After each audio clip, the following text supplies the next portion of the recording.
시청자 여러분 안녕하십니까? 수요일 뉴스나우 시작합니다. 트럼프 미국 대통령과 첫 한미 정상회담을 마친 이재명 대통령이 미국 방문 마지막 날 일정을 소화하고 귀국길에 올랐습니다. 관세 협상 과정에서 지렛대 역할을 한 한미 조선 협력의 상징 필리 조선소도 직접 방문했습니다. 첫 소식 강진원 기자의 보도입니다.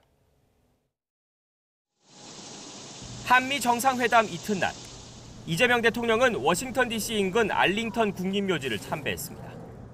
무명용사탑에 헌화하고 추모의 뜻을 표했습니다. 방미 마지막 날 첫 일정으로 6.25 참전용사 등이 묻힌 한미동맹의 상징적 공간을 찾은 겁니다. 이후 공군 1호기를 타고 펜실베니아주 필라델피아로 향했습니다. 애국지사 서재필 박사 기념관을 먼저 들렀습니다. 1896년 고종의 지원을 받아 독립신문을 창간한 서 박사는 1951년 펜실베니아주에서 별세했습니다. 이 대통령은 뒤이어 필리 조선소를 찾았습니다. 지난해 12월 한화그룹이 1억 달러, 우리 돈 1,400억 원가량을 투자해 인수한 곳입니다. 관세 협상 과정에서 대미 설득 카드로 쓰인 미국 조선업을 다시 위대하게, 이른바 마스가 프로젝트의 대표적 사례입니다. 한마디로 한미 조선업 협력을 상징하는 장소인 겁니다. 이 대통령은 미국 해양청이 발주한 국가안보 다목적선 명명식에도 참석해 양국 조선업의 상생 발전에 대한 기대감을 나타냈습니다. 마스가 프로젝트는 대한민국과 미국이 함께 항해할 새로운 기회로 가득한 바다의 새 이름입니다. 트럼프 대통령이 미국 조선업 부흥 의지를 거듭 밝힌 만큼 이를 염두에 둔 행보로 보입니다. 이 대통령의 필리 조선소 시찰 현장엔 양국의 고위급 인사들도 함께했습니다. 3박 6일 동안 한일, 한미 정상회담을 잇따라 치른 이 대통령은 내일 새벽 한국에 도착합니다. 순방 성과와 과제를 점검하고 쌓여있는 국내 현안에 다시 집중할 것으로 보입니다. 미국 필라델피아에서 YTN 강준원입니다. 트럼프 대통령은 이번 한미 정상회담을 통해 양국의 무역 협상 문제가 해결됐다고 말했습니다. 연일 미국의 군사장비 우수성을 강조한 발언도 내놓으면서 관련 후속 논의도 시작될 전망입니다. 워싱턴 신윤정 특파원이 보도합니다. 트럼프 대통령은 국무회의에서 한국과 무역 협상에서 문제가 있다고 들었다며 이재명 대통령을 만나 해결됐다고 말했습니다.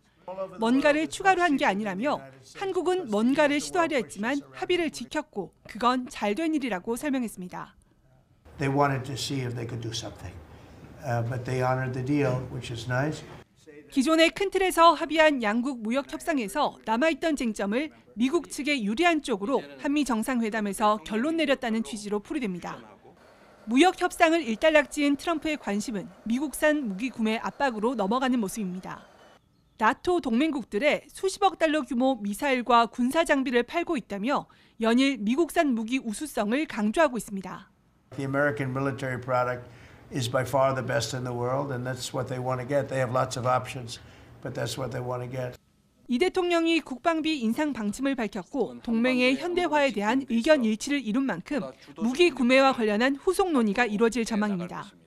이 밖에도 트럼프 대통령이 언급한 주한미군 방위비 분담금 등 안보 현안은 양국 간 주요 의제로 거론되고 있어서 앞으로도 치열한 줄다리기가 계속 이어질 전망입니다. 이런 가운데 트럼프 행정부는 반도체 기업 인텔에 이어 비슷한 방식으로 미국 방산업체의 지분 확보도 고려하고 있습니다. 하워드 러트닉 미 상무장관은 CNBC 인터뷰에서 미국 최대의 군수기업인 로키드 마틴을 언급하며 매출 97%를 미국 정부에서 만든다며 사실상 미국 정부의 한 부문이라고 말했습니다. 그러면서 국방부에서 경제성 등 관련 내용을 검토하고 있다고 덧붙였습니다. 반도체에 이어 방위산업까지 전략산업에 대한 국가 통제를 강화하려는 움직임으로 보이는데 여당인 공화당에서도 우려의 목소리가 나오고 있습니다. 워싱턴에서 YTN 신윤정입니다.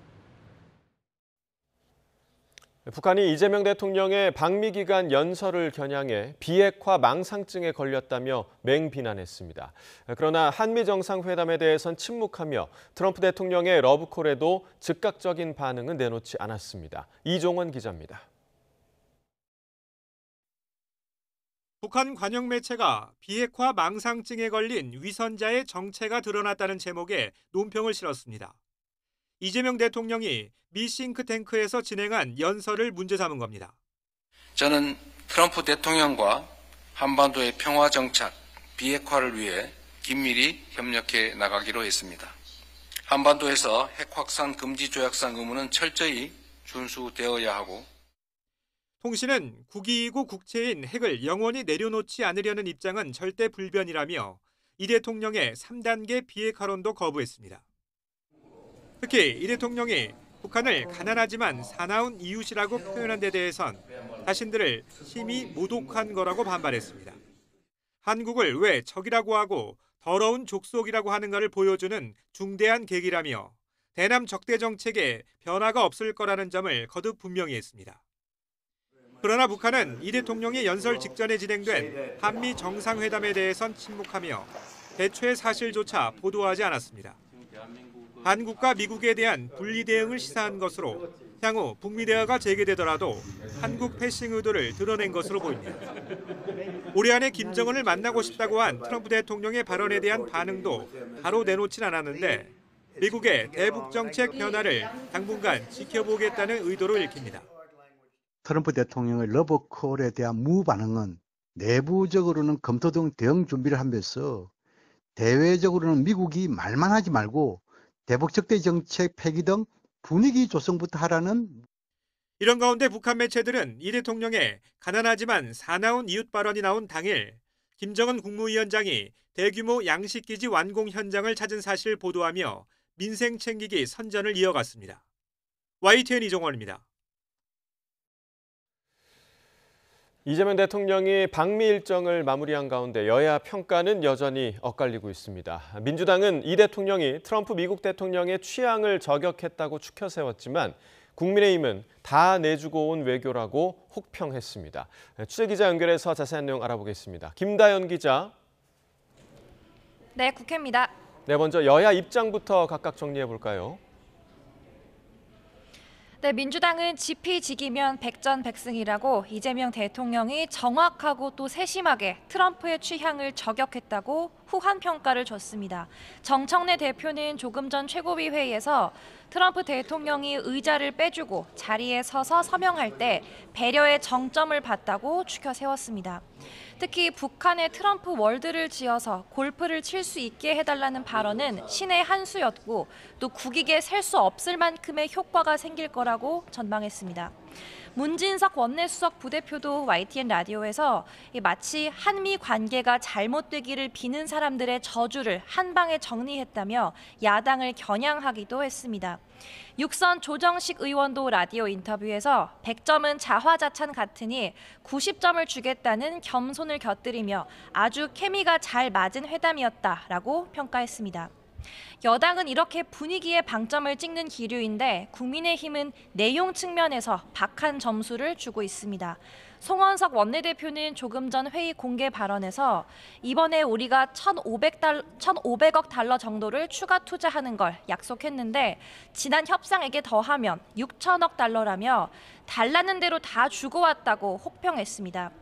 외교관 출신의 김건 의원은 유튜브 방송에서 회담 결과가 문건으로 나온 게 하나도 없어서 뭐가 어떻게 된 건지 국민이 모르고 있다고 지적했습니다. 일각의 긍정평가를 두고는 젤렌스키 우크라이나 대통령처럼 될까 봐 노심초사했는데 그렇게 안 된 것만으로 큰 성공처럼 느껴지는 착시 현상이라고도 비판했습니다. 최은석 수석 대변인은 논평을 통해 외교는 상대가 있는 냉혹한 협상의 게임이라 아무리 감추고 포장한다고 해도 빈손 회담의 본질은 숨길 수 없다고 지적했습니다. 네, 국민의힘은 오늘 장동혁 지도부가 본격 출발하는 날이죠. 네, 조금 전 첫 최고위원 회의를 주재했는데요. 이 자리에서 장 대표는 야당답게 거대 여당과 이재명 정권을 제대로 견제해달라는 게 민심이라고 강조하며 뼈 있는 말을 남겼습니다. 당 내부 분열을 의식한 듯 과거를 벗고 미래로 나아가야 할 시간이라며 하나 된 국민의힘을 보여주겠다고도 했는데요. 장 대표 앞에는 친윤, 강성, 반탄 수식어가 붙는 만큼 당내 우려의 목소리도 나옵니다. 경쟁 후보였던 조경태 의원은 윤석열 전 대통령을 털고 가자는 게 왜 잘못이냐며 당대표가 갈등을 조장한다고 공개 비판하기도 했습니다. 장 대표는 오늘 첫 일정으로 현충원을 참배한 뒤 관련한 기자들의 질문에 이런저런 발언에 일일이 대응하지 않겠다면서도 본인은 할 수 있는 결단을 하겠다고 여운을 남겼습니다. 오후에는 장 대표와 우상호 정무수석의 상견례가 예정돼 있습니다. 장 대표는 이 자리에서 이재명 정부가 보여주는 여러 잘못을 야당의 대표로서 전하겠다고 말했습니다. 오늘 상견례가 여야 간 협치 분위기로 이어질지 주목됩니다. 네, 그런데 민주당은 협치보다는 대야 공세에 방점을 찍는 분위기죠. 네, 특검을 통해 압박 수위를 높이고 있습니다. 3대 특검 수사기관과 인력, 범위를 늘리는 개정안은 일단 오늘 본회의여서는 다뤄지지 않지만 시간 문제입니다. 어제 국회 법사위 소위에 넘어갔는데 민주당은 9월 국회 중 가장 빠른 본회의 일정을 잡아서 개정안을 처리하겠다는 입장입니다. 김병기 원내대표는 오늘 최고위원 회의에서 민주당은 더 강하고 확실한 특검법으로 내란 속의 윤석열 일당이 유린한 진실과 정의를 바로 세우겠다고 강조했습니다. 오늘 한덕수 전 총리가 영장 심사를 받고 국민의힘 권성동 의원이 특검에 출석했죠. 상당수 야당 의원이 수사 대상에 오른 거로 알려진 상황에서 특검 공세는 더욱 거세질 거로 보이는데 민주당의 입법 드라이브는 검찰 개혁으로도 뻗쳐 있습니다. 검찰청을 해체하고 중대범죄수사청을 새로 만드는 게 핵심인데 정부와 여당의 온도차가 감지되는 점이 변수입니다. 정성호 법무부 장관은 오늘도 SNS 글을 통해 수사와 기소 분리는 반드시 이뤄져야 하지만 수사 권한 오남용을 막아야 한다며 신중론을 거듭 강조했습니다. 다만 여당은 속도 조절, 당정 간 엇박자 등 일각의 분석에 대해선 선을 긋는 모습입니다. 당 원내 핵심 관계자는 YTN에 부작용을 낳지 않게 신중하자는 취지이고 또 애초 기관을 새로 만들려면 시간이 걸리기 마련이라며 속도 조절이라는 건 애초 논리에 맞지 않는 표현이라고 반박하기도 했습니다. 국민의힘은 정성호 장관의 용기 있는 제동이라며 과거 원한을 풀 목적으로 검찰을 벌 주거나 해체해서는 안 된다며 졸속개혁 중단을 요구하고 있는데요. 일단 오늘 본회의는 오송 지하차도 참사에 대한 국정조사 계획서 채택과 비쟁점 법안 처리가 주된 사안이라 여야 충돌은 없을 전망인데 사실상 폭풍 전야로 보입니다. 지금까지 국회에서 YTN 김다현입니다. 한덕수 전 국무총리가 윤석열 전 대통령의 계엄 선포를 방조한 혐의로 오늘 구속심사를 받습니다. 전직 국무총리가 구속 갈림길에 서는 건 우리 헌정사상 처음인데요. 현장에 취재기자 나가 있습니다. 권준수 기자. 네, 서울중앙지방법원입니다. 예, 한 전 총리의 구속심사 언제 열립니까?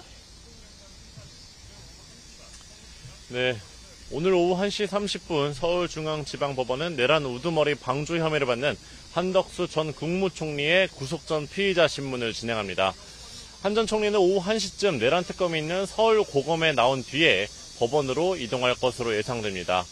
법원의 영장 심사를 마친 뒤 한 전 총리는 서울구치소에서 결과를 기다릴 예정입니다. 만약 한 전 총리가 구속된다면 국정 1인자였던 윤 전 대통령에 이어 2인자인 한 전 총리 그리고 이상민 전 행정안전부 장관까지 서울구치소의 같은 장소에 수감됩니다. 이 영장 심사 결과는 이르면 오늘 밤에 나올 것으로 보입니다. 네, 한 전 총리의 구체적인 혐의도 다시 한번 짚어줄까요? 네, 특검은 내란 우두머리 방조와 허위 공문서 작성 등 모두 6개의 혐의를 적용했습니다. 기본적으로 특검은 한 전 총리가 윤 전 대통령의 계엄 선포를 방조하고 나아가 사실상 도움을 줬다고 판단하고 있습니다. 특검은 한 전 총리가 당시 대통령의 국가와 헌법 수호 책무를 보좌했어야 함에도 위헌 위법한 비상계엄 선포를 막지 못했다고 보고 있습니다. 계엄 선포 전 윤 전 대통령에게 국무회의 소집을 건의한 부분도 절차적 정당성을 확보하기 위한 목적인 것으로 판단했습니다. 한 전 총리는 사후 계엄 선포문 작성과 폐기에 관여한 혐의도 받는데요. 특검은 이 역시 계엄 선포를 합법적으로 꾸미려 한 것으로 의심하고 있습니다. 이와 함께 한 전 총리는 위증 혐의도 받고 있습니다. 앞서 한 전 총리는 국회와 헌법재판소에서 계엄 선포문을 본 적도 없고 받은 적이 없다고 주장해 왔는데 한 전 총리는 지난 19일 특검 2차 조사에서 돌연 입장을 뒤집고 윤 전 대통령으로부터 계엄 선포문을 받았었다고 진술을 했습니다. 말이 바뀐 건데요. 실제 특검이 확보한 계엄 당일 대통령실 CCTV 영상에는 한 전 총리가 계엄과 관련된 문건을 들고 있는 모습이 담긴 것으로 파악됐습니다. 한 전 총리가 구속된다면 특검의 관련 수사도 탄력을 받겠군요. 그렇습니다. 한 전 총리 같은 경우 오늘 이제 구속 결과가 나올 예정이고 이제 특검이 최근에는 박성재 전 법무부 장관을 상대로 압수수색을 진행하는 등 강제 수사에 나섰습니다. 다른 국무위원에 대한 수사도 빨라질 전망인데요. 박 전 장관은 계엄 당일 윤 전 대통령이 최초로 부른 6명 국무위원 가운데 한 명으로 특검은 박 전 장관이 계엄 선포 뒤 법무부 간부회의를 열고 이 검사 파견, 즉 합동수사본부에 검사들을 파견하는 걸 지시한 이유가 무엇인지 수사하고 있습니다. 계엄 해제 표결 방해 의혹 수사에도 탄력이 붙을 전망입니다. 국민의힘 이전 지도부와 관련된 내용인데요. 한 전 총리는 지난해 계엄 선포 뒤 국민의힘 추경호 전 원내대표와 7분가량 통화를 한 적이 있습니다. 이 특검은 한 전 총리 신병을 확보하면 당시 국민의힘 지도부의 소속 의원들의 표결 방해 시도가 있었는지, 한 전 총리나 윤 전 대통령이 관여한 건 아닌지 집중 수사할 전망입니다. 지금까지 YTN 권주수입니다. 통일교 청탁 의혹에 연루된 국민의힘 권성동 의원이 오늘 김건희 특검에 출석했습니다. 권 의원은 조사에 앞서 반드시 무죄를 받아내겠다며 혐의를 부인했는데요. 자세한 내용 취재기자 연결해 알아봅니다. 임예진 기자. 네, 서울 광화문에 있는 김건희 특검 사무실 앞입니다. 네, 권성동 의원 특검에 출석했죠? 네, 국민의힘 권성동 의원이 오전 9시 50분쯤 피의자 신분으로 광화문 김건희 특검 사무실에 출석했습니다. 권 의원은 통일교 측에서 1억 원의 불법 정치자금을 받은 혐의를 받고 있는데요. 조사에 앞서 취재진 앞에서 어떤 금품도 받은 적 없다며 혐의를 부인했습니다. 직접 들어보시죠. 특검 측이 제기한 각종 의혹에 대해서 저는 결백합니다. 그렇기 때문에 당당합니다. 가서 있는 그대로 다 진술하고 반드시 무죄를 받도록 하겠습니다. 특검은 국민의힘 당대표 선거를 앞두고 통일교 교인들이 특정 후보를 밀어주려 대거 입당했다는 의혹도 수사하고 있는데요.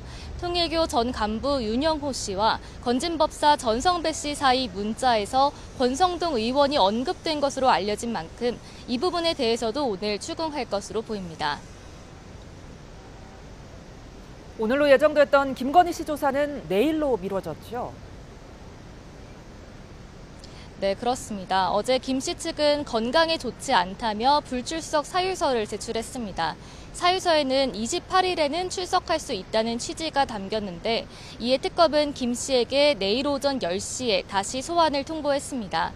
특검이 모레 김 씨를 구속 기소하겠다고 공식 발표한 만큼 내일은 기소 전 마지막 조사가 될 것으로 보입니다. 그제는 건진법사 청탁 의혹 전반에 대한 조사가 이뤄졌는데 내일은 앞서 마치지 못했던 도이치모터스 주가 조작 사건 조사를 이어갈 전망입니다.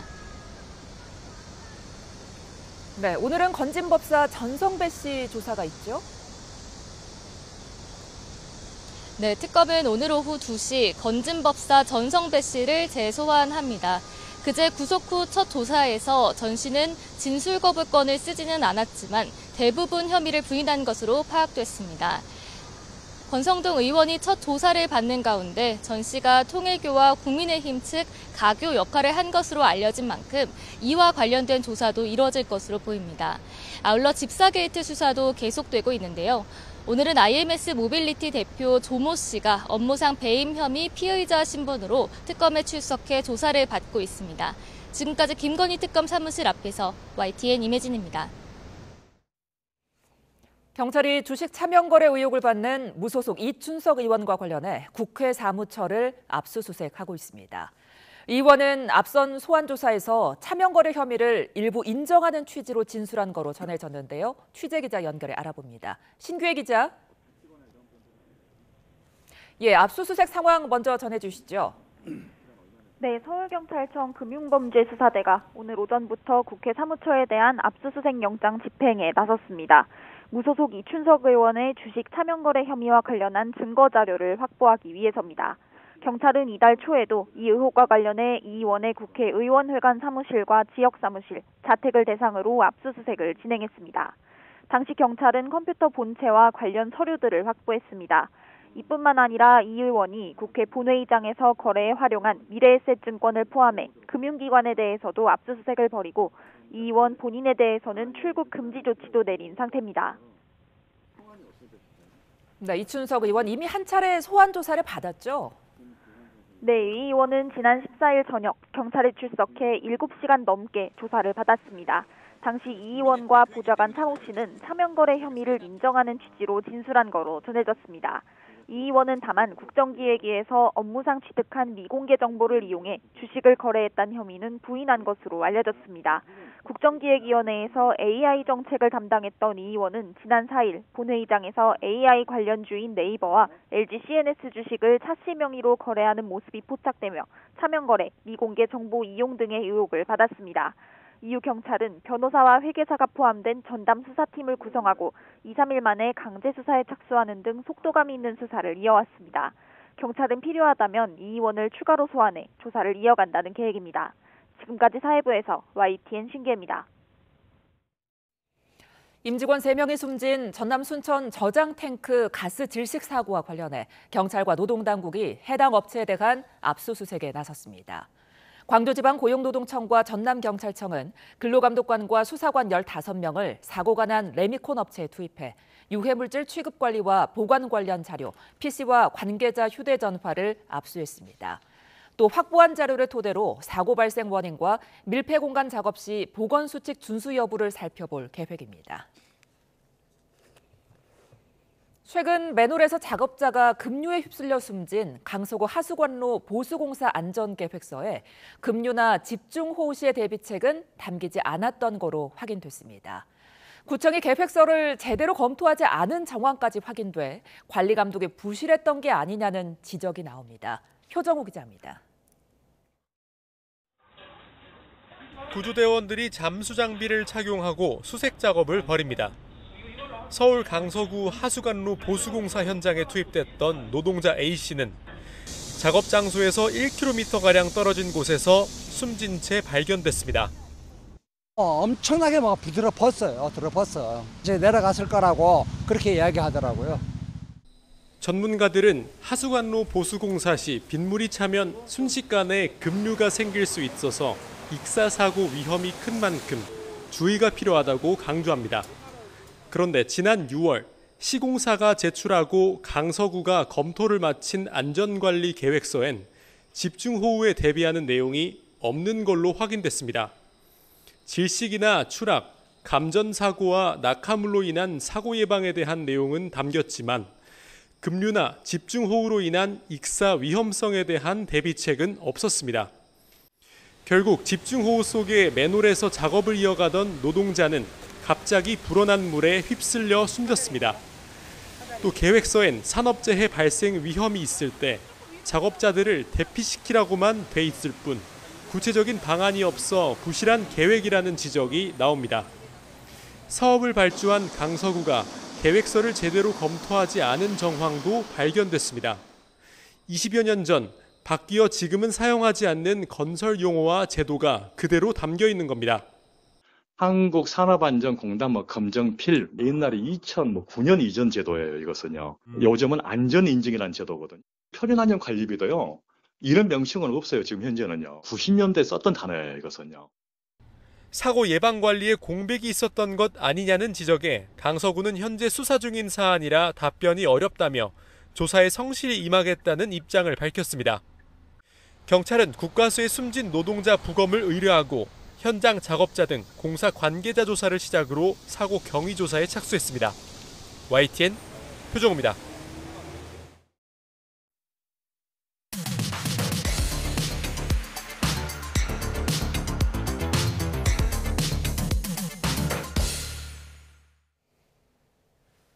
각이 살아있는 정치평론 시사정각 시작합니다. 오늘도 각이 서는 두 분을 모셨습니다.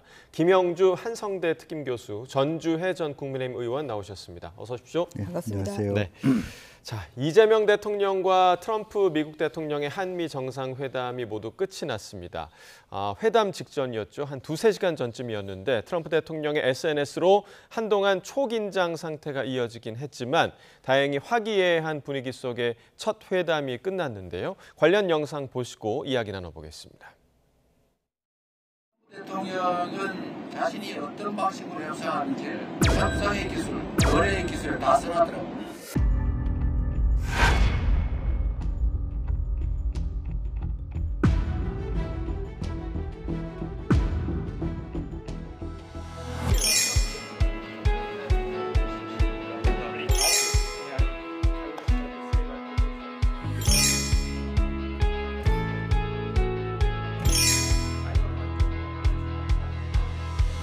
김정은과도 만나시고 북한에 트럼프 월드도 하나 지어서 거기서 저도 골프도 칠 수 있게 해주시고 대통령께서 피스 메이커를 하시면 저는 피스 메이커로 열심히 지원하겠습니다.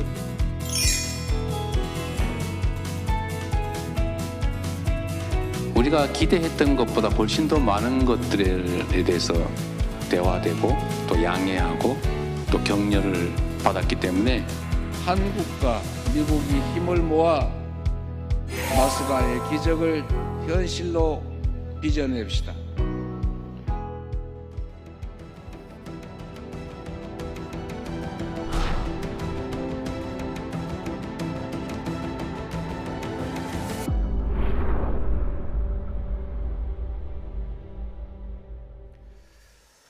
자, 한미 정상회담 방미 일정을 마친 이재명 대통령이 조금 전 미국에서 출발을 했습니다. 아마 이번 한미 정상회담도 가슴 졸이면서 지켜보신 분들이 많으셨을 것 같습니다. 아무래도 트럼프 대통령의 그런 예측 불허한 성향 때문에 그랬을 텐데 일단 두 분 이번 한미 정상회담 좀 어떻게 평가하는지 총평을 부탁드리겠습니다. 네, 뭐 방금 우리 영상에도 봤습니다만은 사전에 퍼지나 리볼루션처럼 굉장히 말하자면 가슴을 쓸어내려야 될 정도의 아주 강한 어떤 압박감을 주고 또 혹은 뭐 대통령이 공항에 내리면서부터 좀 홀대받는 분위기 이런 것까지 있어서 그것을 이재명 대통령은 협상의 기술이다 그렇게 봤던 것 같아요. 또 신의 한 수라고 하면은 일본을 먼저 방문해서 일본 총리로 통해서 트럼프와 만났을 때의 느낌이라든지 그런 것을 이렇게 다 경험하면서 왔기 때문에 여러 가지 어떤 성공적인 결과가 나왔다라고 생각하고 우선은 성공적인 결과가 나온 배경은 우선 미국이 한국으로부터 받아가야 될 것이 있다. 특히 이제 조선협력 같은 경우 또 반도체라든지 또 삼성과 같은 대기업이 있기 때문에 하나와 같은 대기업이 있기 때문에 그나마도 솔직하게 표현하면 우리 정부가 좀 어드밴티지를 얻을 수 있다라는 측면이 우선은 여러 가지 거칠게 굴지지만 결국에 들어가서는 의자를 빼줄 수밖에 없는 위치에 있다라는 부분이 하나 있고요. 또 하나는 트럼프 대통령이 아주 시험에 들게 하는 몇 가지가 있었어요. 예컨대 주한미군 주둔지를 우리한테 줄 수 없느냐, 뭐 여러 가지 왜 그러면 교회를 압박하느냐, 뭐 이런 부분에 있어서 그것은 이재명 대통령의 개인기라고 봅니다. 현안을 깊이 있게 이해했기 때문에 우문현답을 했고요. 그런 부분이 트럼프 대통령으로부터 이재명 대통령이 인정할 수밖에 없는 결과적으로 그것들이 모여져서 결과적으로 성공했고 또 이 성공에는 상당히 우리 기업인들의 도움이 있었다라는 말을 뭐 덧붙일 수밖에 없다 그렇게 보여집니다. 자, 전체적으로 아주 긍정적으로 평가를 해주셨는데 전주혜 의원께서는 좀 어떻게 보셨습니까? 국민의힘에서는 빈손 외교다 뭐 이러한 논평을 냈습니다만 전체적으로 봤을 때는 걱정했던 것보다는 무난하게 큰 시험대는 이제 넘었다 이렇게 생각합니다. 이제 다만 그 보여주는 이런 그 외관적인 것보다 사실 내실로 들어갔을 때 이번에 기대했던 거는 저는 지난 그 한미 관세 협상에서 이제 이야기된 3,500불 달러를 어떻게 투자를 하고 또 투자 수익을 어떻게 나눌지 사실 이제 그런 부분에 대한 디테일, 예.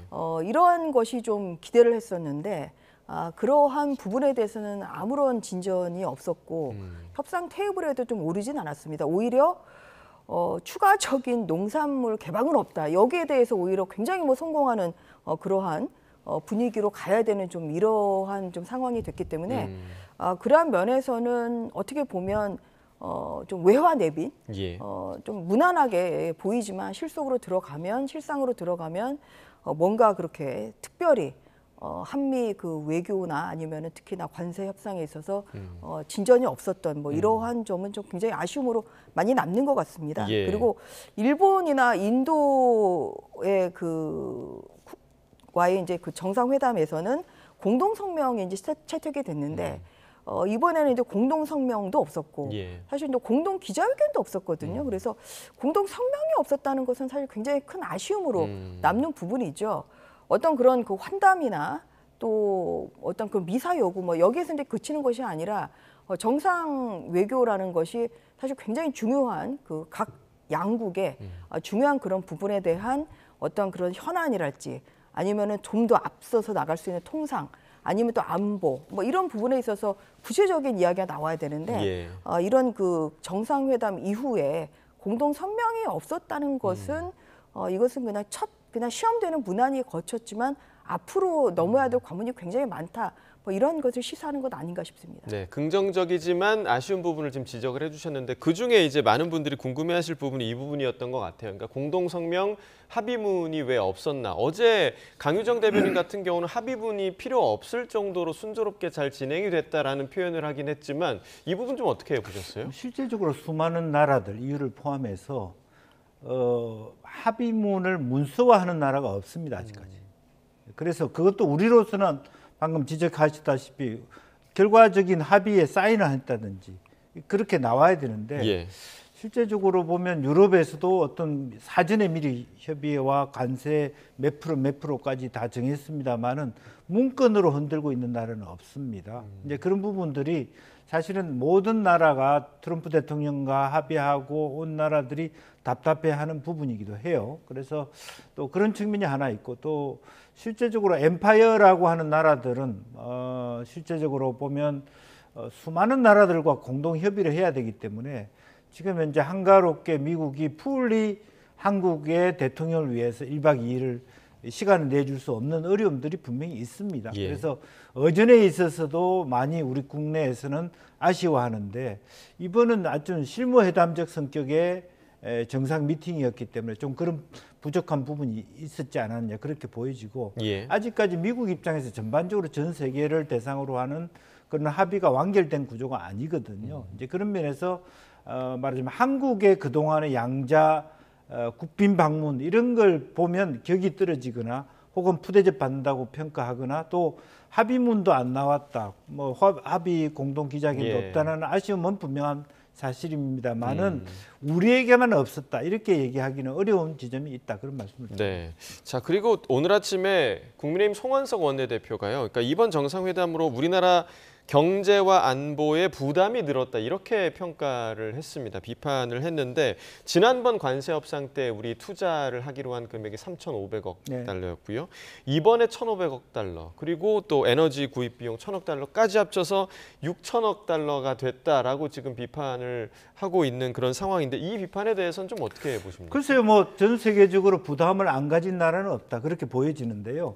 그 액수만 갖고 얘기를 할 것이 아니라 실제로 보면 1,500억 같은 경우는 미국으로부터 돈을 빌릴 수도 있는 거거든요. 그러니까 우리가 빌리는 것이지만 이제 그런 측면이 있습니다. 그래서 이 돈을 한국 정부가 다 넣는다든지 한국의 돈이 나간다든지 이런 부분이 아니고 이 안에서는 충분히 이 사업 자체가 의미가 있다면 말하자면 미국 내 조선 사업이 한국 예컨대 하나가 하는 사업이 필요해서 1,500달러가 필요하면 미국의 금융기관이 빌려줄 수 있는 돈입니다. 선택적으로. 예. 그렇기 때문에 지금 현재 외형만 갖고 우리가 다 돈을 다 베팅한다 이렇게 볼 필요도 없고요.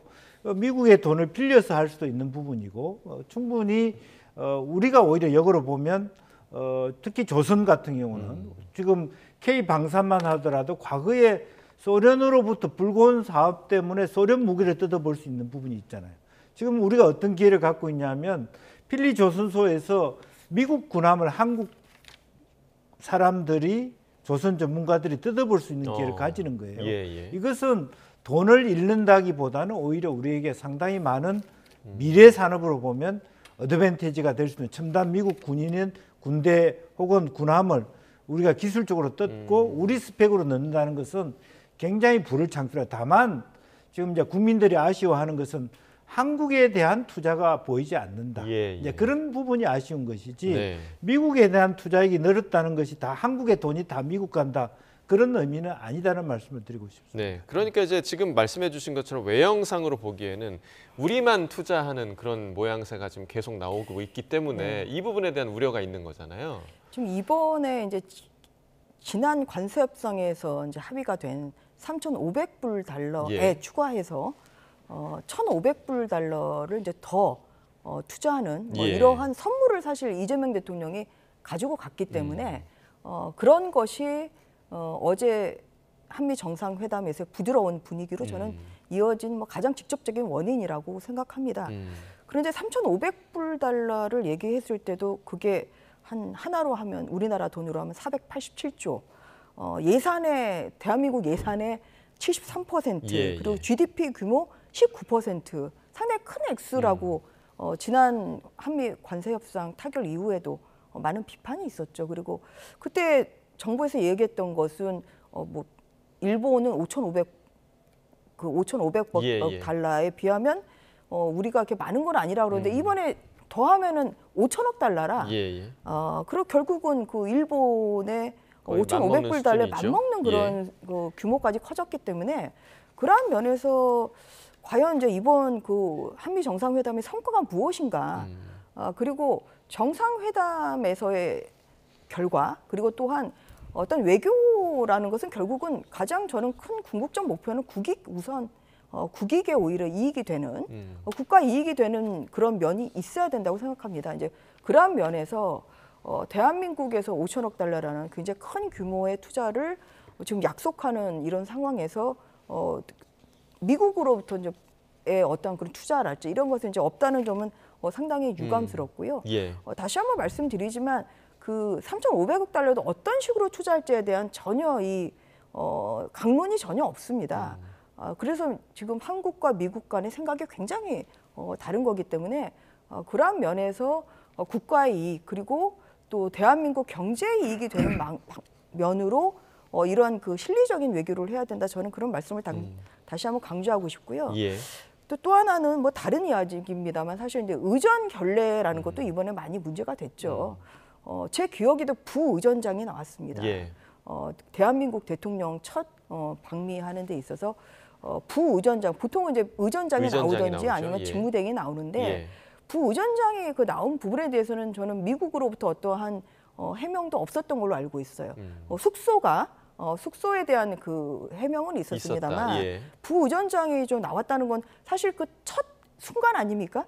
미국의 이재명 대통령이 도착을 해서 첫 발을 딛는 순간에 어떤 사람이 나오느냐 그걸 보고 미국이 한국을 어떻게 생각을 하는 거고 또 한국의 최고의 지도자인 대통령을 어떻게 생각하느냐 사실 많은 국민들이 그렇게 생각할 수밖에 없습니다. 그런데 부의전장이 그 나왔다는 것에 대해서는 상당히 한국에 대한 좀 어떤 결례 그런 논란에서 자유로울 수는 없고 거기에 대한 아무런 그 미국 측의 해명이 없었다는 그런 부분에 있어서는 앞으로는 좀 한국 대통령이 미국을 방문할 때 좀 더욱더 존중을 받고 또한 의전에 있어서 더욱더 좀 미국으로부터 대우를 받는 좀 그런 상황이 연출이 돼야 되지 않을까 그렇게 생각합니다. 지금 지적해 주신 의전 문제는 앞서 김 교수님 말씀해 주신 대로 트럼프 대통령의 일종의 기술이었다고 생각을 하시는 겁니까? 일종의 기술일 수도 있고요. 또 미국과 중국, 러시아 같은 경우는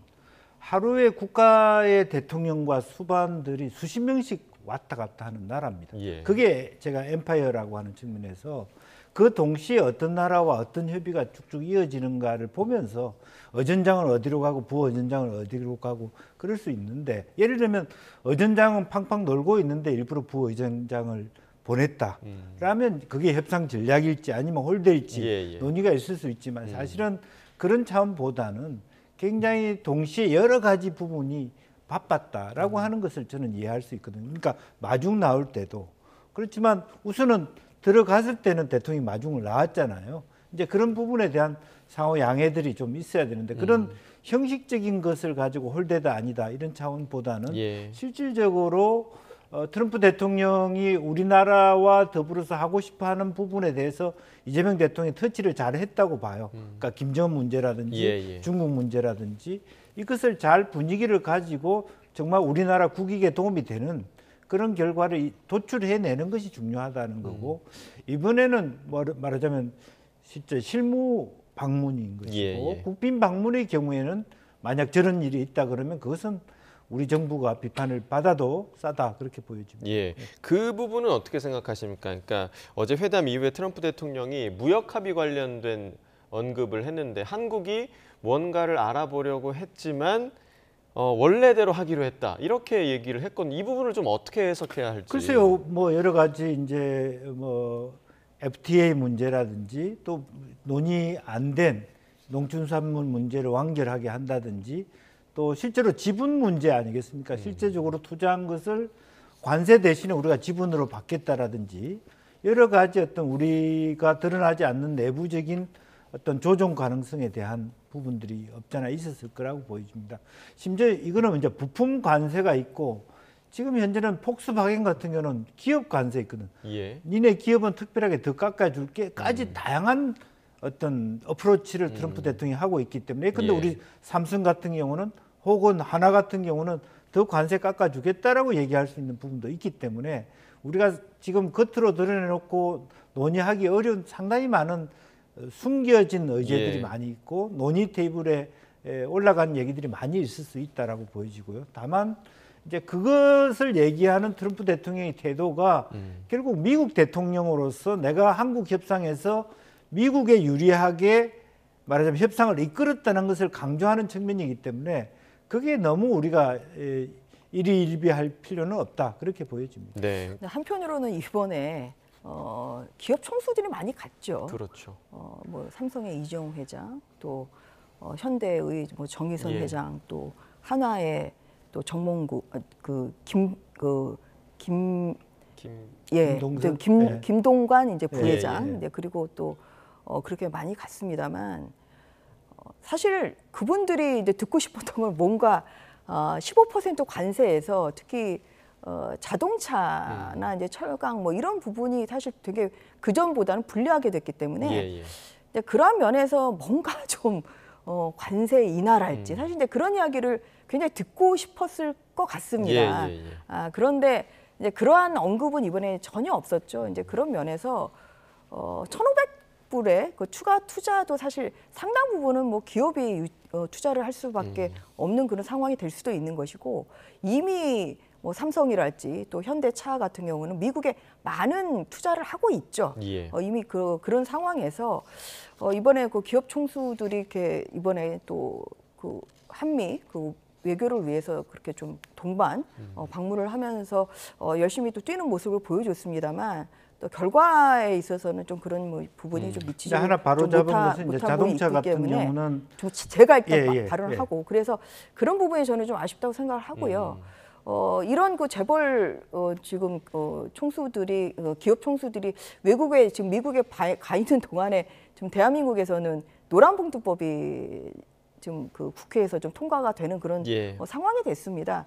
뭐 이것을 저는 이재명 대통령이 거부권 행사를 할 가능성은 전혀 없을 텐데 사실 이번에 그 이 대통령께서도 미국을 가서 보신 것은 사실 기업이 결국은 기업의 힘이 대한민국의 국위 현상에 굉장히 큰 도움이 된다. 사실 그러한 인상을 많이 받으셨을 거라고 생각합니다. 그런 차원에서 기업이 잘 돼야 대한민국이 잘 되는 이러한 법제 시스템이 될 수 있는 좀 거기에 대한 고려가 저는 따라야 된다고 생각합니다.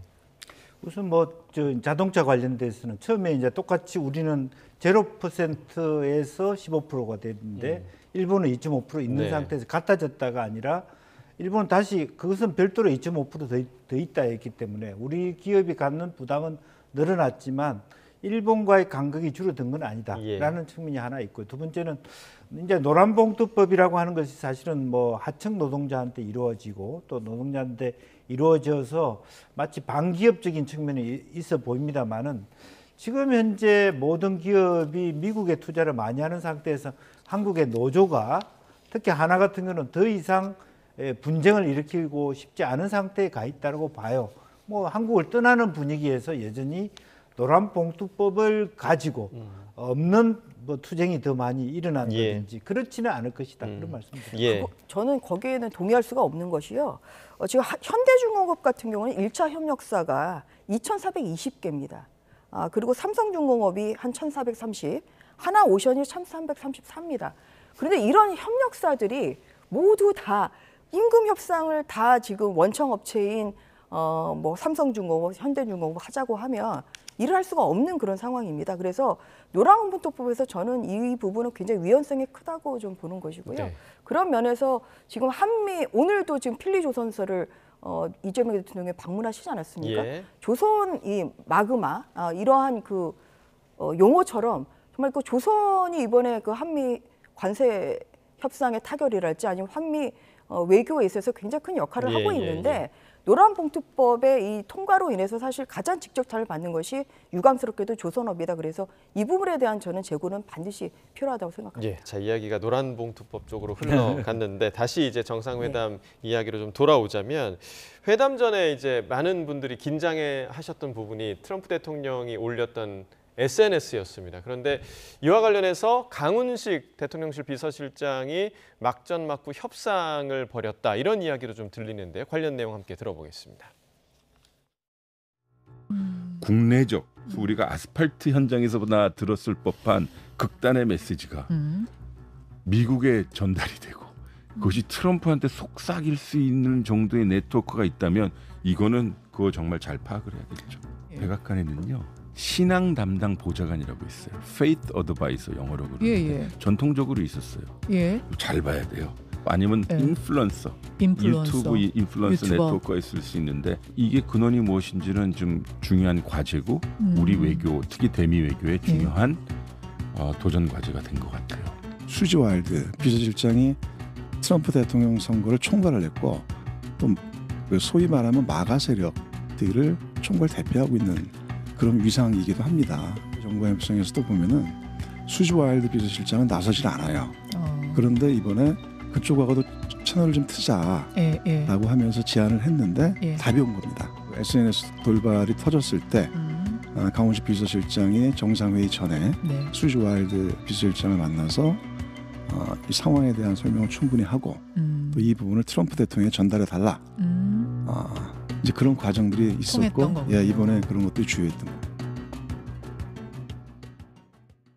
그러니까 이번 그 트럼프 대통령이 SNS에 그러한 글을 올린 계기 자체가 미국 내의 이른바 극우 세력들의 그런 이야기들의 영향을 받아서 그런 글을 올린 것이다라는 이야기가 좀 들리고 있더라고요. 충분히 그렇습니다. 그러니까 침례교회, 또 방금 말씀이 있었습니다마는 소위 종교 담당 비서관들 그런 부분이 있었을 것이고, 또 한국의 뭐 순복음교회라든지 큰 교회들이 미국과 네트워크가 있기 때문에 충분히 그런 원의가 있고, 또 하나는 통일교 역시 한국보다 미국에 혹은 일본에 훨씬 큰 네트워크와 언론기관을 갖고 있습니다.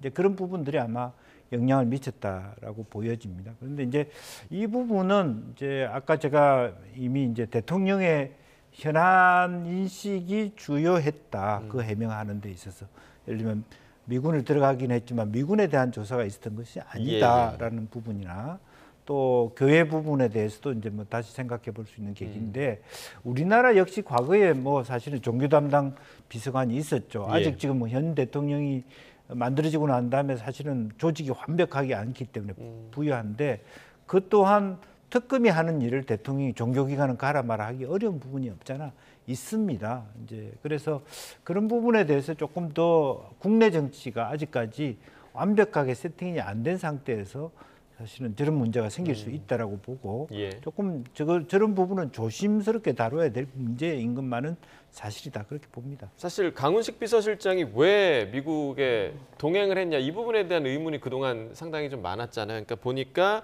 미국의 비서실장과의 한 라인을 구축하기 위해서였다라고 본인이 어제 이야기를 한 부분도 있었고 이 부분이 어제 정상회담에 좀 빛을 발했다라는 평가에 대해서는 좀 어떻게 보십니까? 뭐 어느 정도 이제 그 부분, 뭐 혁명 또 뭐 숙청 뭐 예, 이 부분에 대한 뭐 해명은 있었을지 모르겠습니다만 아직도 저는 부족하다고 생각합니다. 오히려 이제 어제 트럼프 대통령이 이런 얘기를 했죠. 정보기관으로부터 한국에서 교회와 미군 부대에 대한 그 수색이 있었다는 예. 말을 들었다. 이것이 사실이라면 유감스럽다 해서 이 수색이라는 그러한 지금 단어를 사용을 했단 말이에요.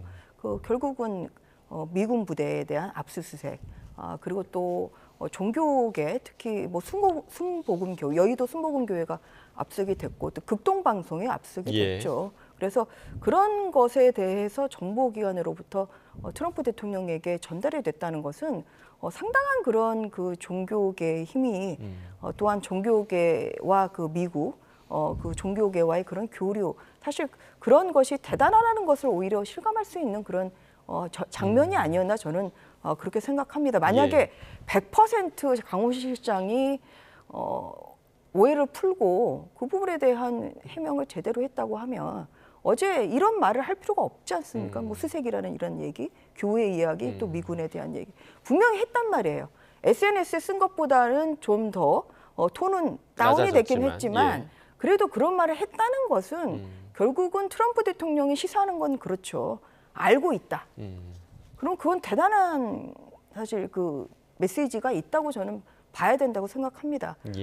그래서 이번 그 특검 수사에서 비롯된 이런 거 압수수색에 대해서 물론 특검에서는 아니 우리가 법원에 영장 청구를 했고 법원의 영장 청구를에 따라서 한 것인데 그것이 무슨 문제냐?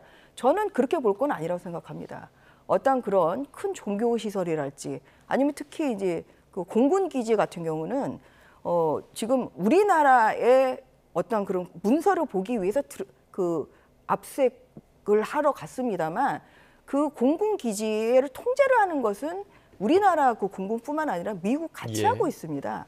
그런데 미군은 지금 전혀 몰랐다는 거 아니겠습니까? 거기에 대한 전혀 통지도 없었고 사실 이런 것은 집행을 하는 데 있어서 굉장히 더 심사숙고해야 되는 그런 부분이라고 생각을 하고요. 그리고 또 지금 굉장히 그 특검이 진행하고 있는 그 수사가 사회적 중요성이 있기 때문에 영장 청구를 하게 되면 법원이 기각하기는 어렵습니다. 만약 기각을 하게 되면 어떤 특검 수사를 발목을 잡는달지 아니면 누구를 비호하는 그런 인상을 줄 수 있기 때문에 법원으로서는 사실 영장, 특히 압수수색에 대한 것은 수사의 단초가 되는 것이기 때문에 이것을 수사 단초가 되는 것을 조차도 기각하기 굉장히 어려운 그런 현실을 특검은 좀 알아줬으면 좋겠습니다. 그래서 제가 드리고 싶은 말씀은 특검이 영장 청구를 하는 데 있어서 좀 더 신중해야 된다. 결국 특검의 영장 청구로 인해서 법원이 영장 발부가 된 것이고 그 집행 과정에서 뭔가 그래도 좀 더 그 심사숙고해야 되는 그런 부분이 이제 생략이 되다 보니까 어떤 그런 한미 정상 외교라는 그런 중요한 장소에서 미군 또한 종교, 뭐 교회 이런 것이 언급이 됐기 때문에 그런 점에 있어서는 저는 특검이 물론 굉장히 중요한 수사를 하고 있습니다만 한 번 더 좀 더 신중할 필요가 있다. 이렇게 생각합니다. 알겠습니다. 자, 어찌됐든 이번 그 한미 정상회담과 관련해서는 오늘 아침에 그 발표된 여론조사를 보면 긍정적으로 평가하는 여론이 상당히 좀 높게 나타났습니다. 긍정이 53.1%, 41.5%. 지금 이재명 대통령에 대한 국정 지지율이 조금 낮아지고 있는 그런 상태였는데 이번 한미 정상회담이 그 반전의 계기를 마련할 수 있을지 좀 앞으로 지켜봐야 할 대목인 것 같고요. 자, 그리고 어제 한미 정상회담만큼 주목받은 이슈가 또 있었습니다. 바로 장동혁 국민의힘 새 대표의 선출이었는데 전당대회 기간 내내 강성 발언을 이어온지라 또 앞으로의 행보에도 관심이 주목되고 있습니다. 오늘 아침 현충원을 찾은 모습 함께 보시겠습니다. 어제 민주당에서 대표님 무서운 소식에 당선 축하의 말도 건네기가 어렵다 평을 했는데요. 저희는 이제 앞으로 나아가겠습니다. 어떤 비판이 있더라도 저희가 제대로 된 야당으로서 국민께 먼저 다가가고 국민의 목소리를 먼저 듣고 국민의 목소리를 더 많이 담아내겠습니다.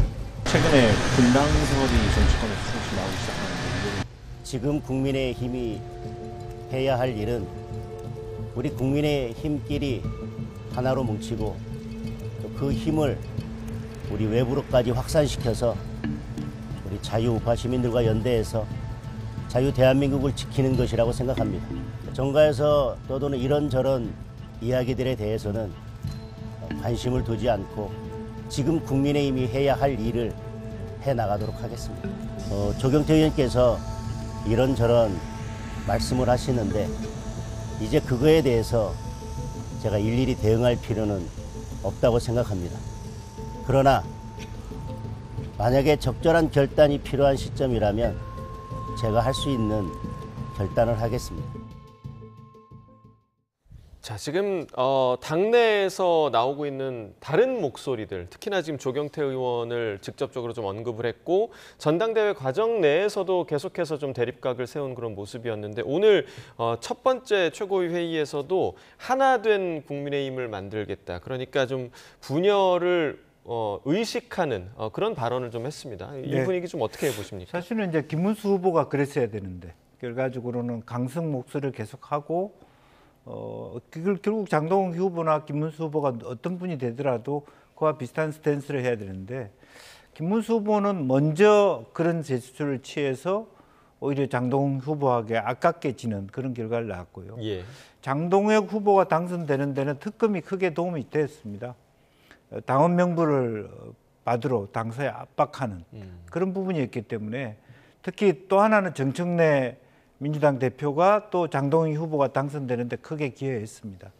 악수도 안 하겠다. 강성으로 했기 때문에 국민의힘의 당원 입장에서는 국민의힘의 자존심이 걸려있는 문제에서 강대강으로 부딪히는 선택을 한 것이죠.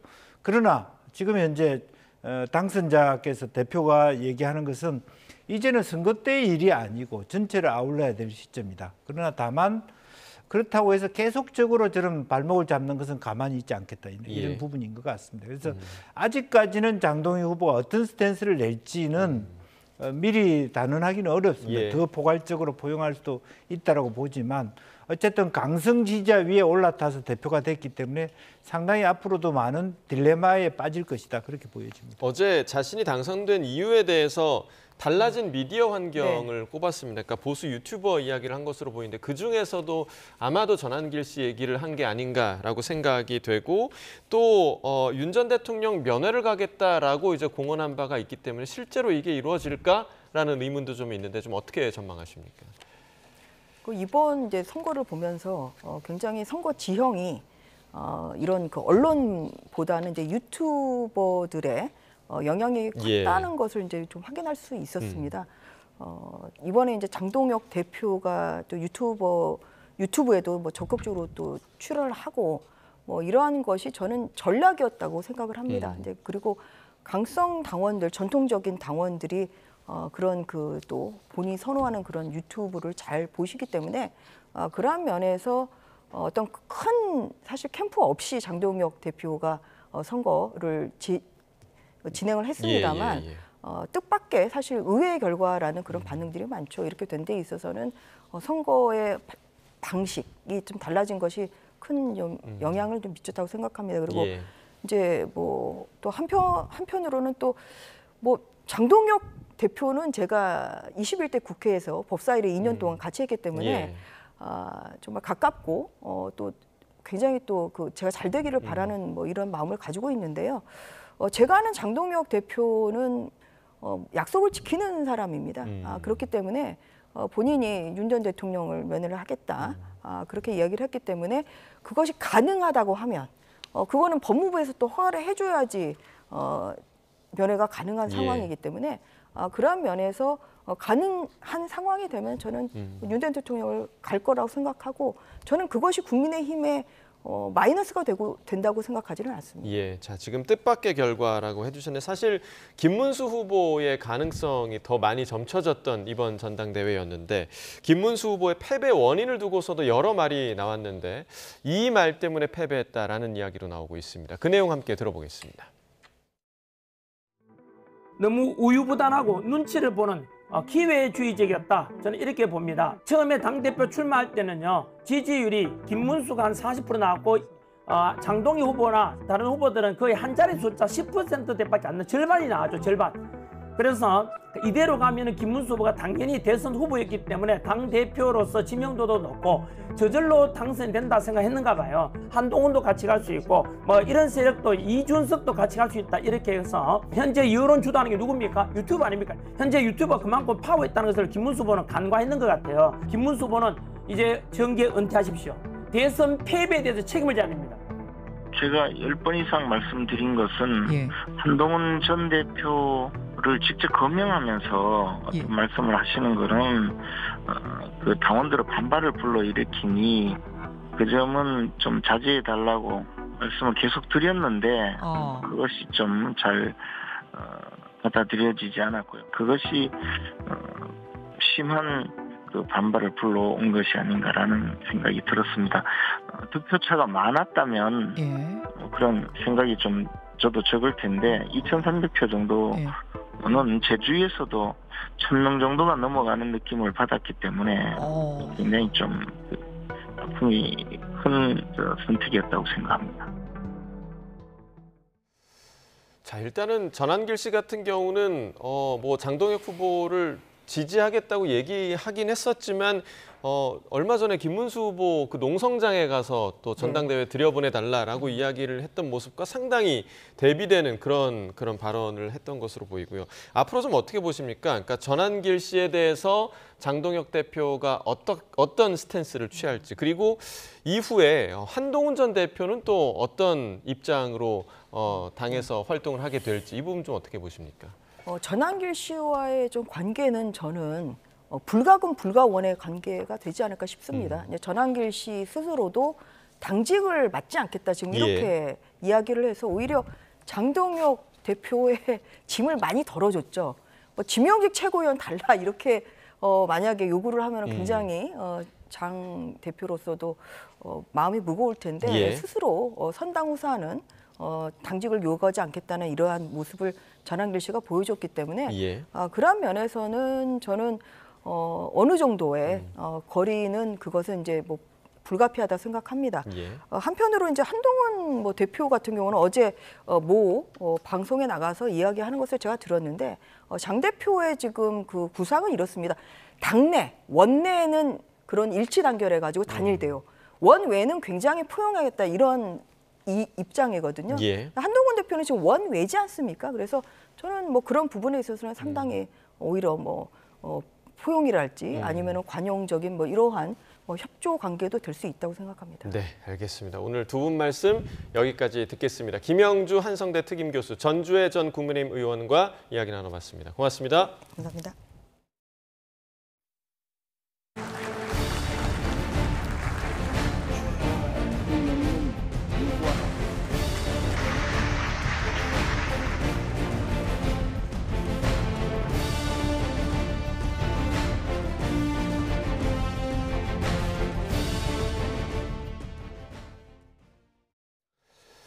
도널드 트럼프 미국 대통령이 주한미군 기지 부지에 대해 미국이 직접 소유권을 갖고 싶다는 입장을 내놨습니다. 주한미군과 관련해 토지 소유권 언급이 나온 건 이번이 처음인데 트럼프 대통령의 진짜 속내는 뭘까요? 권영희 기자가 보도합니다. 트럼프 미국 대통령의 소유권 발언은 주한미군 감축을 고려하느냐는 질문에 답하는 과정에서 나왔습니다. And maybe one of the things I'd like to do is ask them to give us ownership of the land where we have the big fort. You know, we spent a lot of money building a fort. 이 발언은 실현 가능성이 거의 없습니다. 대한민국 영토를 미국이 갖겠다는 뜻으로 해석될 수 있는데 영토 주권과 맞물린 민감한 사안으로 외교적 파장을 불러올 수 있습니다. 만에 하나 미국이 주한미군 기지 소유권을 확보하면 각종 세금을 내야 하는데 공짜로 쓰고 있는 미국 입장에선 그럴 이유도 없습니다.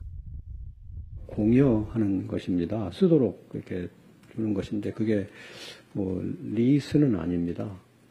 우리가 그걸 주고 무슨 지대를 받는 개념은 아니거든요. 트럼프의 이번 발언은 구체적인 계획 없이 단순히 한번 던져본 말에 가까워 보입니다. 그러나 앞으로 미국이 협상 수단으로 다시 꺼낼 가능성이 있습니다.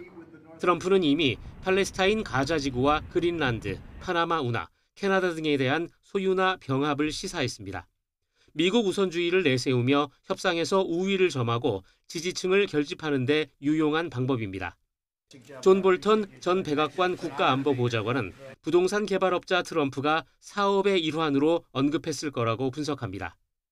미군이 용산 기지를 떠나자 부동산 개발업자들이 큰 돈을 벌었다며 미국을 사업체로 활용하는 트럼프가 이런 생각을 했을 거라고 설명합니다.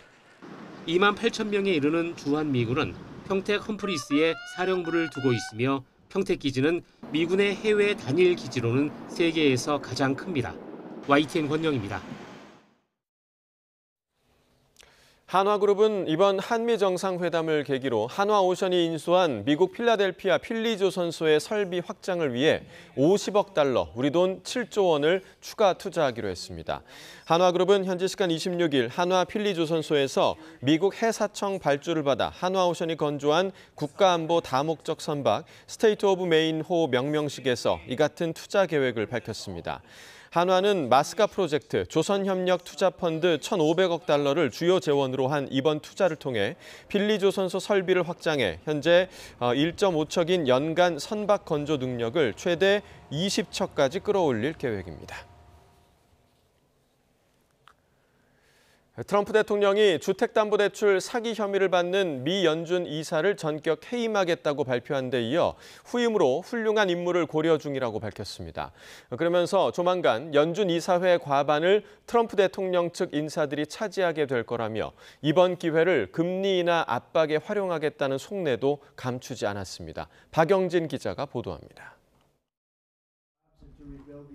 전날 SNS를 통해 리사 쿡 연준 이사 해임을 통보한 트럼프 대통령이 해임 결정에 대한 정당성을 직접 설명했습니다. She can't have an infraction, and especially that infraction, because she's in charge of, if you think about it, mortgages, and we need people that are 100% above board, and it doesn't seem like she was. Yeah.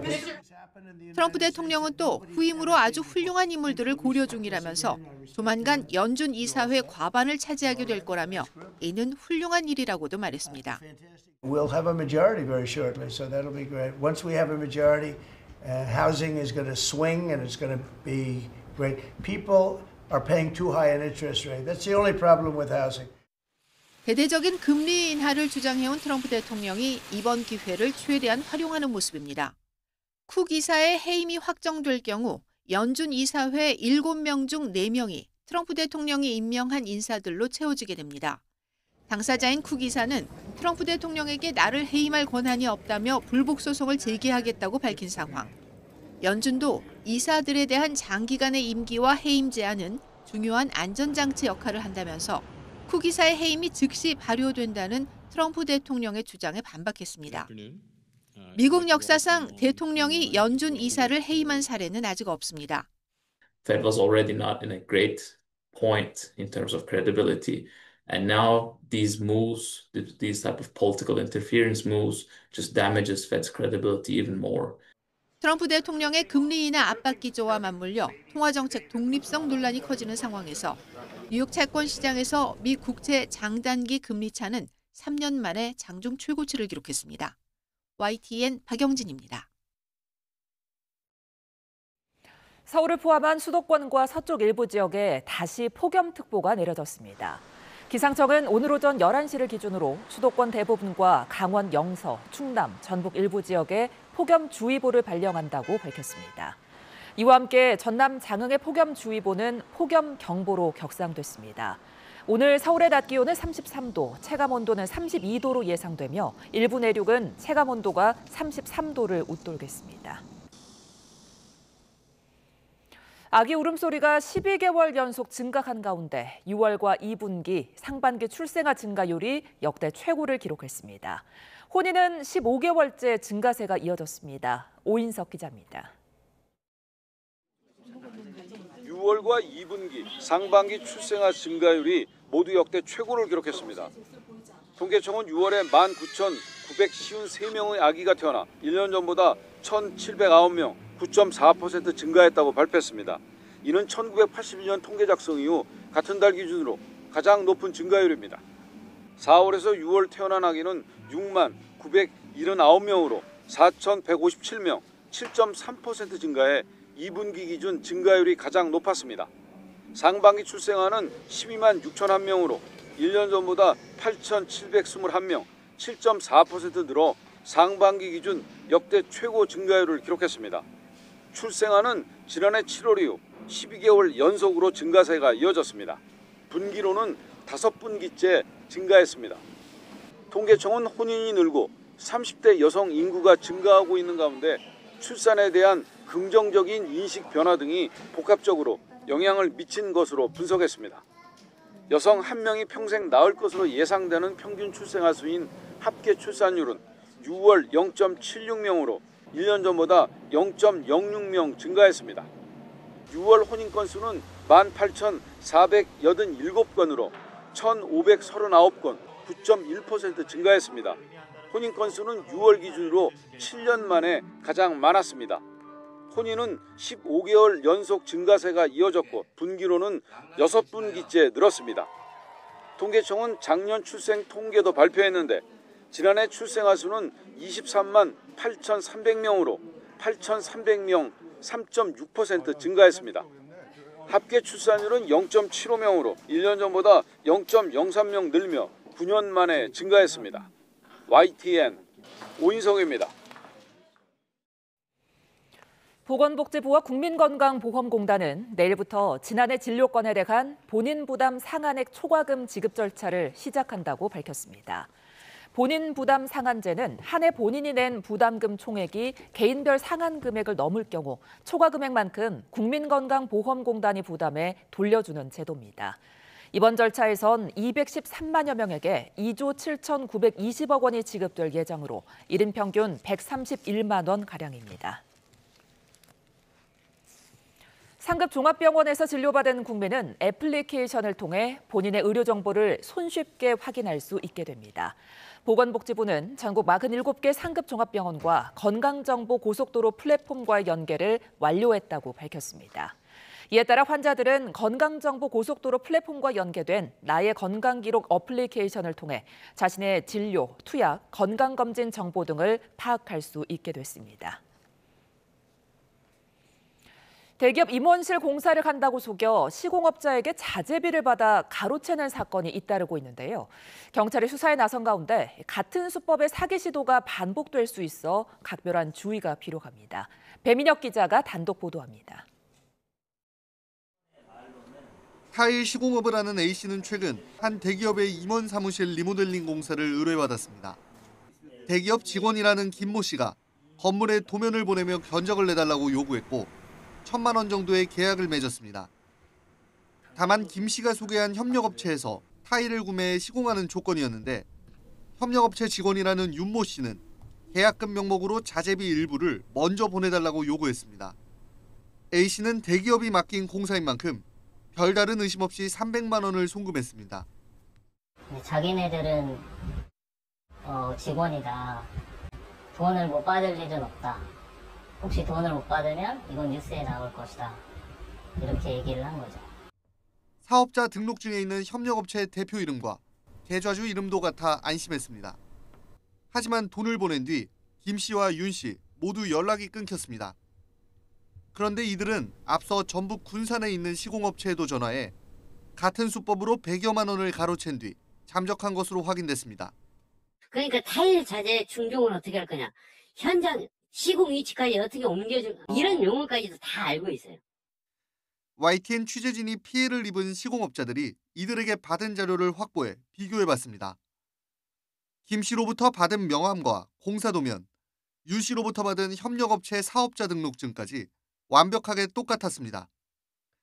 그런데 협력업체 사업자 등록증에 나와 있는 주소는 실제로는 교회 건물이었고 인터넷에 등록된 주소지에서도 업체의 흔적은 찾아볼 수 없었습니다. 제 뒤로 보이는 연립주택이 타일업체가 있다는 주소지입니다. 인기척을 찾기 어려운데요. 통행로 한가운데는 어른 키만한 높이의 풀이 자랐고 이렇게 출입구도 막혀 있습니다. 그런데 지금도 피해자들 주변 동종업계 지인들에게 똑같은 수법의 사기 시도가 이어지고 있는 상황. 신고를 접수한 경찰은 피해자들이 계약금을 보낸 계좌를 추적하는 등 용의자 특정을 위한 본격적인 수사에 착수했습니다. 해당 대기업 역시 상황을 인지하고 있다며 추가 피해를 막기 위해 협력업체 등을 대상으로 한 내부망에 주의를 당부하는 안내문을 게시했다며 필요시 수사에도 적극 협조할 예정이라고 설명했습니다. YTN 배민혁입니다. 경찰이 범인을 못 잡고 수사를 종결한 미제 사기 사건이 지난해 처음으로 9만 건을 넘은 거로 파악됐습니다. 경찰청은 지난해 관리미제로 등록한 사기 사건을 전체 사기 범죄 42만 1,400여 건의 22.5%에 해당하는 9만 4,600여 건으로 집계했습니다. 지난 2019년 등록된 8,440여 건과 비교하면 5년 사이 11배가량 급증했습니다. 또 올해 들어 4월까지 사기 사건 3만 400여 건이 관리 미제로 추가된 거로 파악됐습니다. 내란 공모 방조 의혹 여전히 부인하십니까?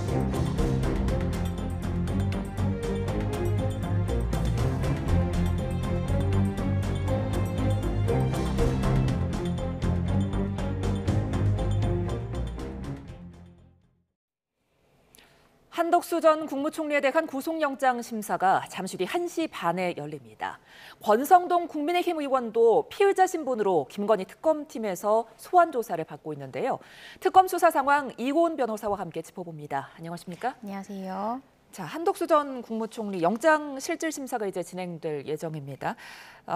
지금 전직 총리에 대한 구속영장을 청구한 건 헌정사상 처음인데 비상계엄 선포를 막지 않고 방조한 혐의를 받고 있죠? 네, 그렇습니다. 지금 화면에서 보시는 것처럼 총 이 4가지의 혐의를 받고 있는데요. 말씀 주신 대로 이 비상계엄 선포 과정에서 이 내란의 사태에 대해서 방조한 것이 아니냐라고 특검에서는 보고 있는 것이고요. 또 탄핵 심판 과정 중에 증인으로 출석한 바 있는데 당시에 이제 발언했던 증언 내용이 위증이다라고 특검은 보고 있습니다.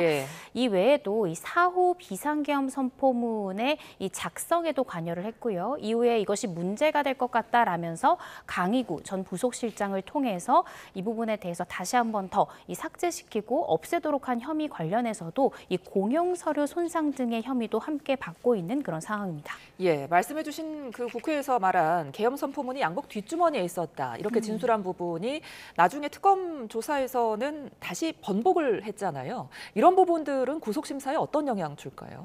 이 구속영장이 발부되기 위해서는요. 일단 기본적으로 혐의 사실 자체가 소명이 돼야 됩니다. 혐의 사실이 소명된다라는 전제하에는 구속의 필요성 부분이 인정이 돼야 되는데 대표적인 구속의 필요성으로는 증거인멸의 우려 또는 도망의 우려가 있을 수 있습니다. 사실 한덕수 전 총리 같은 경우에는 많이 알려진 인물이기 때문에 도망의 우려는 낮다라고 판단될 가능성이 높고요. 그렇다라고 한다면 특검에서는 증거인멸의 우려가 높다라는 점을 반드시 입증을 해야 되는데 실제적으로 위증을 한 것은 인적 증거를 스스로 소멸시킨 행위라고 평가할 수 있기 때문에 아마 특검에서는 위증 혐의만큼은 제가 봤을 때 지금 현재 한덕수 전 총리가 받고 있는 혐의 중에는 입증의 가능성이 가장 높은 혐의라고 보여지는데 증거인멸의 우려가 이미 위증을 했기 때문에 이미 발생했고 앞으로도 발생할 가능성이 높다라고 아마 특검에서는 주장할 것 같습니다. 예. 자, 그리고 한 전 총리가 계엄 이후에 당시 이제 한동훈 국민의힘 대표랑 당정 공동 국정운영 담화를 발표하기도 했잖아요. 이 부분도 혹시 심사에 영향을 미칠까요? 하나의 판단 요소로 고려가 될 수 있을 것 같고요. 이것이 어떤 직접적인 증거다라고까지 판단하기는 어려울 것 같습니다. 오늘 한 전 총리 영장 실질심사에서 가장 큰 분수령이 될 것은 바로 이 내란에 과연 방조 혐의로 혐의가 혐의가 입증됐다고 법원이 볼 것인가, 그리고 입증이 됐다라고 본다면 과연 범죄의 중대성 부분도 과연 중대하다라고 법원이 볼 것인가입니다. 예. 여태까지 윤 전 대통령을 제외하고요, 이 비상계엄 선포 과정에 가담했던 인물들 중에 영장이 발부된 인물들은 모두 이 중요 임무 종사 혐의를 받고 있는 이 가담자들만이 영장이 발부가 됐죠. 만약에 오늘 한 전 총리에 대해서 방조 혐의만 받았는데 그것이 입증됐다라는 이유로 영장이 발부된다면 사실상 국민의힘 내부로 이 영장 청구의 범위가 굉장히 확대될 가능성까지 있습니다. 그래서 방조범에 대해서까지 과연 이 영장 전담 판사가 이 범죄의 중대성이 인정되어서 영장이 발부되어야 된다. 잠시만요. 자, 지금 한 전 총리가 내란 특검 사무실이 마련된 서울 고검에 출석하는 모습을 저희가 화면으로 보여드리고 있습니다. 지금 서울 고검에 출석한 뒤에 중앙지법으로 이동할 예정인데요. 지금 고검에 들어가는 한 전 총리의 모습 저희가 보여드리고 있습니다. 자, 지금 이렇게 고검에 출석한 뒤에 원래 중앙지법으로 이동을 하는 겁니까, 변호사님? 네, 구속영장이 이제 청구가 되면요, 영장 실질심사가 잡히지 않습니까? 네. 그렇게 되면 그때 이 법원에서는 구인영장을 발부합니다. 예. 즉, 영장 실질심사 장소까지 그 해당 피의자를 구인해 올 수 있는 권리를 부여하는 것인데요. 구인영장 같은 경우에는 수사를 받는 검사실에서 보통 구인영장을 집행을 하게 됩니다. 예. 물론 윤 전 대통령 부부 같은 경우에는 전직 대통령 부부였던 만큼 이 서울 고검에 마련된 특검 사무실이 아닌 이 영장실질심사가 열리는 이 재판정 앞에서 구인영장을 집행을 했는데요.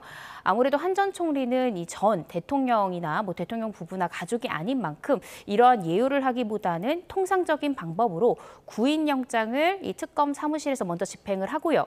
이 특검 수사관들과 함께 이 구속영장 실질심사대로 함께 이동하지 않을까 싶습니다. 예, 저희가 조금 전 한 전 총리가 서울 고검에 출석하는 모습 저희가 화면으로 보여드리고 있는데요. 그렇다면 잠시 뒤에 한 전 총리 이 구속 가능성 어떻게 될까요? 일단 저는 구속 가능성이 이상민 전 행안부 장관 등의 케이스와 비추어 봤을 때 발부 가능성이 그리 높지 않다라고 생각이 듭니다.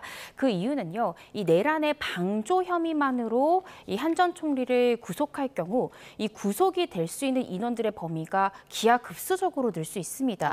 현재 특검에서는 국민의힘의 상당수의 의원들과 관계자에 대해서 방조 혐의로 수사를 확대할 것으로 굉장히 높은 가능성으로 예측이 되는 그런 상황이고요. 실질적으로도 많은 압수수색들이 이루어지고 있는 그런 상황입니다. 그래서 영장 전담 판사는 일단은 방조 혐의가 입증되는지 이 부분도 상당히 고민을 할 것 같고, 또 입증된다 하더라도 방조 혐의만으로 영장을 발부할 만큼 그 범죄가 중대하다라고 볼 것인지 이 부분에 대해서 저는 고심이 깊을 것 같고요. 그래서 이 다른 내란 이 중요 임무 종사자와 비교를 해봤을 때는 방조 혐의만을 받고 있는 한 전 총리에 대해서는 영장이 기각될 가능성이 조금 더 높지 않을까 개인적으로 추측을 하고 있습니다. 예, 그 영장 심사 결과는 오늘 나올까요?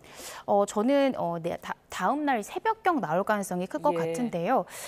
판사로서도 굉장히 고심이 깊을 수밖에 없고요.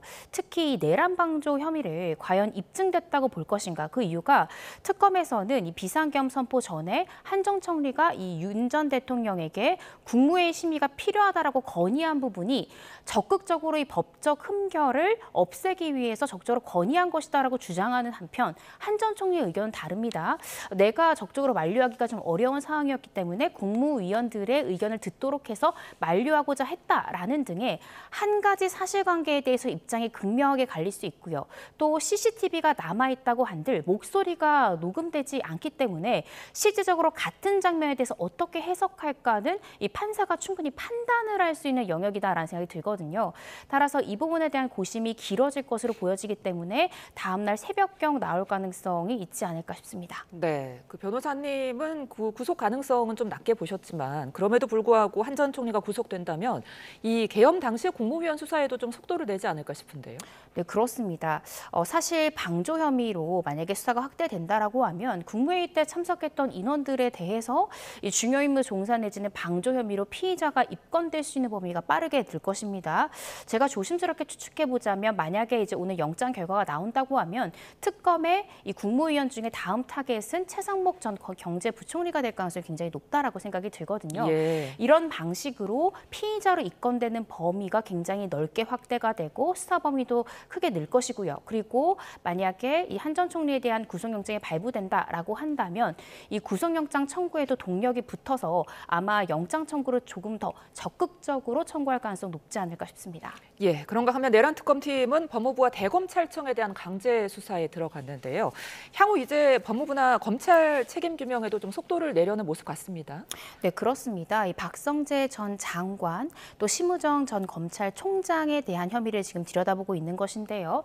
지금 박성재 전 장관에게 적용될 것으로 예상되는 지금 죄명 자체가 내란 중요임무 종사고요.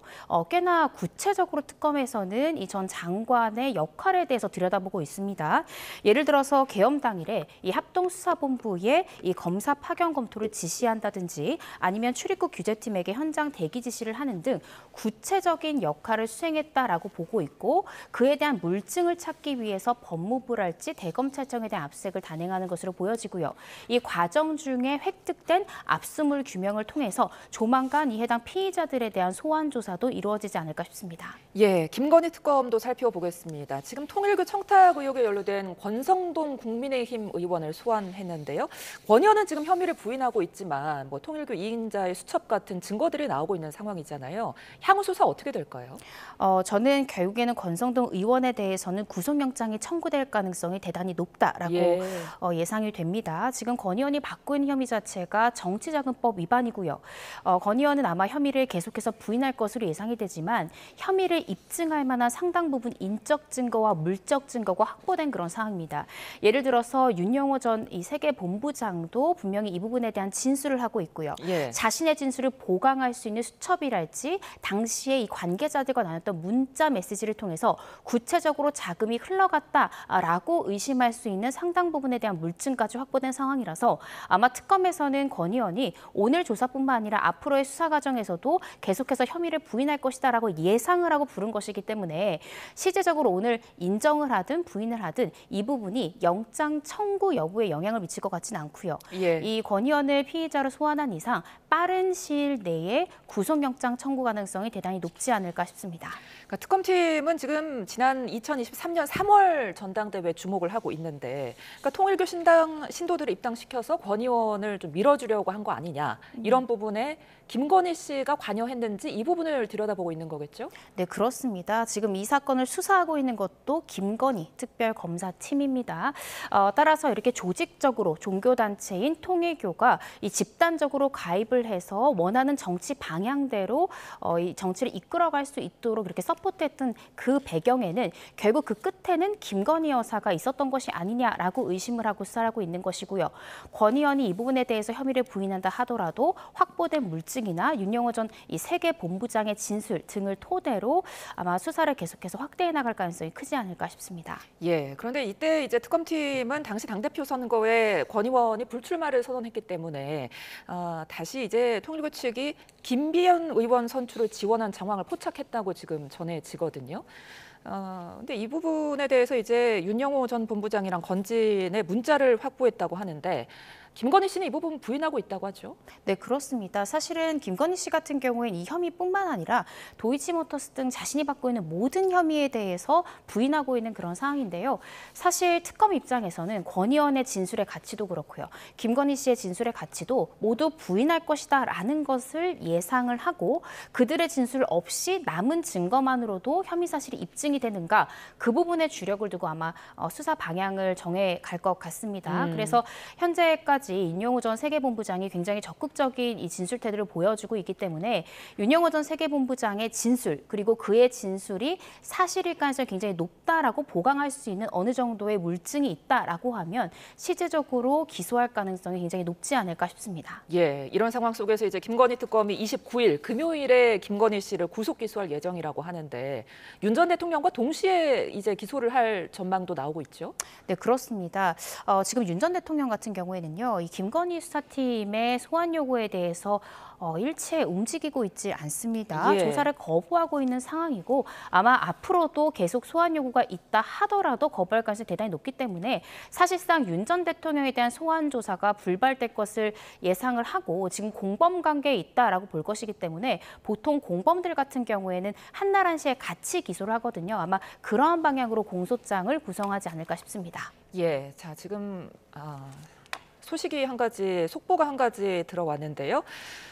한덕수 전 총리의 영장 심사 관련해서 특검이 362쪽의 의견서를 제출했다. 이런 소식이 들어왔습니다. 오늘 구속영장 심사에는 김영수 특검보 등이 참여한다고 하고요. PPT 자료 160쪽을 준비했고 확보한 영상 자료도 포함이 됐다고 합니다. 혐의의 중대성 그리고 증거인멸 우려 소명에 주력할 예정이라고 하는데요. 자, 변호사님, 그 심사 관련 362쪽의 의견서라고 하면 보통 이 정도 분량이 되는 겁니까? 그렇진 않습니다. 사실은 구속영장 청구서가 신장이 넘어간다라고 하면 보통 이 검사들은 그 외에 따로 의견서를 보통의 사건에선 준비하지 않는데요. 예. 지금 이 특검에서는 관련자들에 대해서 영장 실질심사가 있을 때 수백 쪽 분량의 의견서를 준비하고 있죠. 예. 그만큼 한 피의자마다 반드시 영장을 발부시켜야 된다라는 의지로 읽히고요. 또 이 의견서 같은 경우에 미리 제출할 경우 상대방 변호사가 볼 수 있기 때문에 실질심사 당일에 기습적으로 제출을 하는 것으로 보여지고 이 의견서 내용을 토대로 PPT 변론을 통해서 최대한 영장 발부를 이끌어내고자 노력할 것 같습니다. 예, 지금 특검에서 상당히 많은 분량의 의견서를 준비한 걸로 보이는데 자, 다시 김건희 그리고 윤 전 대통령 구속 기소 전망을 좀 살펴보겠습니다. 그렇다면 동시에 기소할 가능성은 얼마나 보세요? 저는 동시에 기소할 가능성이 굉장히 높다라고 봅니다. 일단은 이 김건희 씨에 대한 혐의 자체도 뇌물죄로 갈 것인가, 알선수죄로 갈 것인가가 윤 전 대통령과 과연 공범 관계로 볼 것인가에 따라서 죄명이 결정되기 때문에요. 이 김건희 씨에 대해서 뇌물죄를 적용한다라고 하면 윤 전 대통령에 대해서 함께 기소해야만 공범 관계와 공소 사실이 나오기 때문에 제가 조심스럽게 추측을 해보자면 29일에 이 윤 전 대통령 부부를 동시에 기소할 가능성이 높지 않을까 싶습니다. 알겠습니다. 특검 상황 지금까지 이고은 변호사와 함께 짚어봤습니다. 고맙습니다.